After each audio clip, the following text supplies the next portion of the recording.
Hello everybody, and thank you for tuning in to the weekly report. Just say no to Jeff Sessions.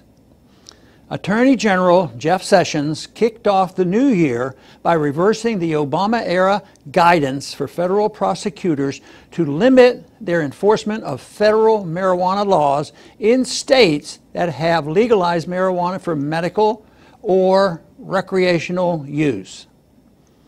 In what is almost certainly not a coincidence, Sessions' announcement came days after California's law legalizing recreational marijuana sales went into effect.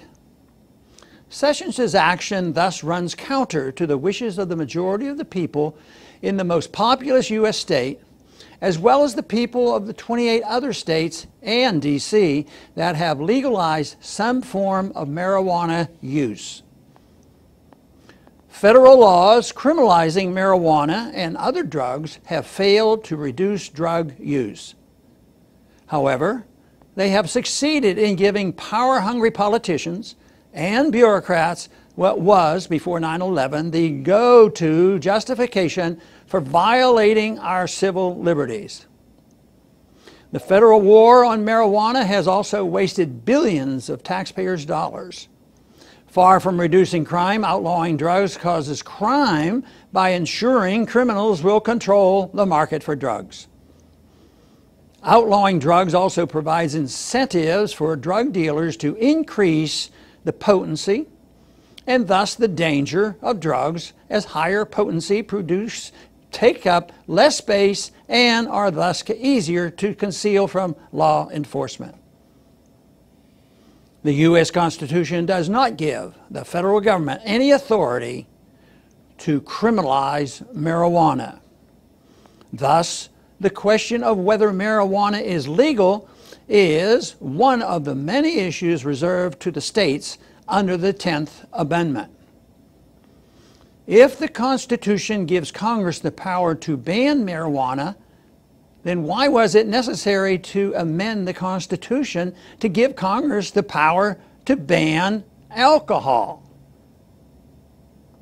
Sessions' usurpation of state marijuana laws is the type of federal intrusion into state issues usually opposed by conservatives. Sadly, too many conservatives are just as willing to sacrifice constitutional government and individual liberties for the war on drugs as they are for the war on terror. Conservative hypocrisy is especially strong when it comes to medical marijuana.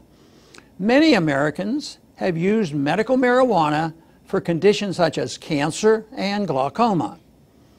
Yet many conservatives who properly decry Obama's mandate forcing every American to purchase health insurance cheer Jeff Sessions' effort to deprive suffering individuals of the medical treatment of their choice. Cruel paternalism in health care policy is often associated with progressives, but unfortunately, conservatives are just as guilty. States that have legalized medical marijuana have fewer deaths related to opioid abuse. These states have also experienced a decrease in crime and black market activity. This is perhaps because some have found medical marijuana a viable alternative to opioids. Laws outlawing marijuana criminalize peaceful behavior that, while potentially harmful to the individual, does not violate the rights of others. Therefore, these laws, like all laws authorizing government force against peaceful, if immoral, actions, are incompatible with a free society. Once again, we see the hypocrisy of conservatives who decry progressives' war on tobacco and fatty foods, yet supporting jailing marijuana users. Federal laws outlawing marijuana violates the Constitution, justify violations of civil liberties, and increase violence by criminalizing non-violent behavior voluntarily chosen by individuals. Drug laws undermine the moral principles of underlying a free society. President Trump should fire Jeff Sessions and replace him with someone who respects the Constitution and individual liberty.